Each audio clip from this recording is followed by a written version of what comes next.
संबलपुर जिला गोविंदपुर थाना अधीन गड़पोष पुलिस फांडी अधीनस्थ दलकीपाहाल ग्राम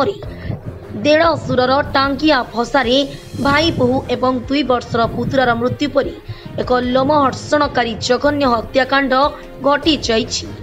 घटनार जना पड़ी जे दलकीपाहाल ग्रामर 2 भाई लोचन पिंग एवं परमेश्वर पिंग मध्य बहुदिन घर द्वार और जमीबाड़ी को नहीं पाटितुंड होता।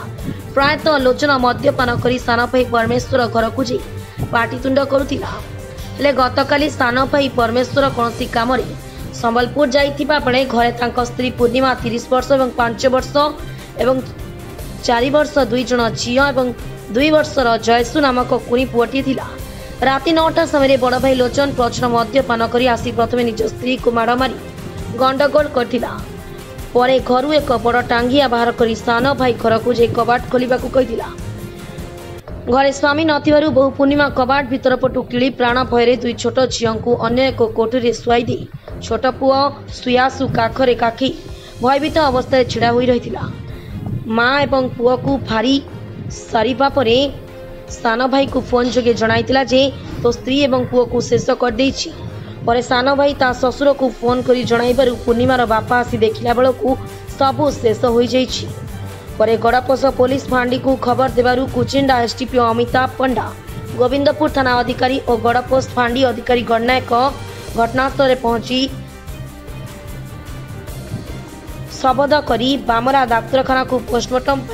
पठाइबा सहित आसामी लोचन पिंग को ता घर काबू करी गोविंदपुर थाना रे अटक रखी कोर्ट चालान करिथिबा जणा पड़िछि। घर अच्छा इने आज काना हिचे एने मोर झीटा फोन करला एंता एंता झमला हेबा लगी लगुछे मते फोन करथिले हले आ बुआ कहला बोले एटा आसली मुई आसली बोले एने बाहर ठिया रहितला मुई ढुकुछे देखुछे मारी देछे। के मार देछे से मोर जुएरो लुचन तोर जुएरो दोदा लगवा काहे थी मार देछे कुढेर रे तमरा एबार के मार देथला तुमके खबर किए देला मोर जी देला हेते बेले किछि नहीं से थिला एंता झमला वाला बोले रे नी मारी थई ताको नी मारी थई सेने पुरना घर ने झमला हैला आरो से पुरना घर वाला गिरा फोन कर देथिले तार परे केंदा करलो हले आसु छे बोली गिरी सेगिरा पुरना घर वाला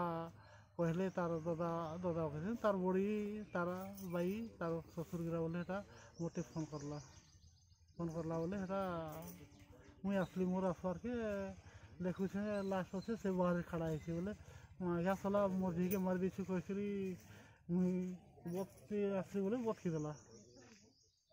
सेनु गंदा करला सेनु घर घर दलकी बालटा सही सामना रे घर ता काना हेलथिला आज्ञा आइना एटा तो मुई तो बाहर थली मुई ए काय काना झगड़ा एटा एटे जानि नि पारली तांकर भितरे भाई भाई सब यार जानि नि मुई तो बाहर सीना तापर एटा हठात रे काल हम आसनु बोले एटा ए कानोटा हैला एले पिला थिला कि नि थे ए हमर ए सांटा जेतिला समलपुर कार गोटे भाड़ा मिलला बोले नै करी जेतिला गाड़ी रे घरे तार छुआ केतेटा तार छुआ तार 3टा हेले ननी गोटे बाबू ननी गोटे बाबू गोटे हां 2टा जियो हां आर गोटे पोएस एटा एजेन बड़ रही छे एटा ओह हेले ये संबलपुर पले थिला बोले तार फैमिली घरे थिला हां घरे थिला एटा एटा केते बेले आसला ओ मार देला एटा सब थिला कि बाइले तैयारी टामटा राती आसला ओ मार देला हां आगु झमला जाटी हितले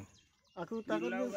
किला को गानी है ताकर भितरे काना हैला कोलोट तो दुटा रूम इने भाग दिया हितला दुटा रूम ला तुई करी पका आर मके किछि अर्थ देबु कहला ठीक लगी हैला ना केन ठीक लगी हैला जे तो हमें जाने नहीं पाल से हठात आसी करी का करला पीथिला कि केता के कथाटा धरि करी से आसी करी हठात ने मार देला बुढ़िया रे मार देला बुढ़िया रे पूरा फांसी देला कि हां फांसी देई छै आरो अबे तो परे सुनु चारो ये फांसी देई करी सुंदरगढ़ दशरथ पोड़ों रिपोर्ट तुमानी टीवी।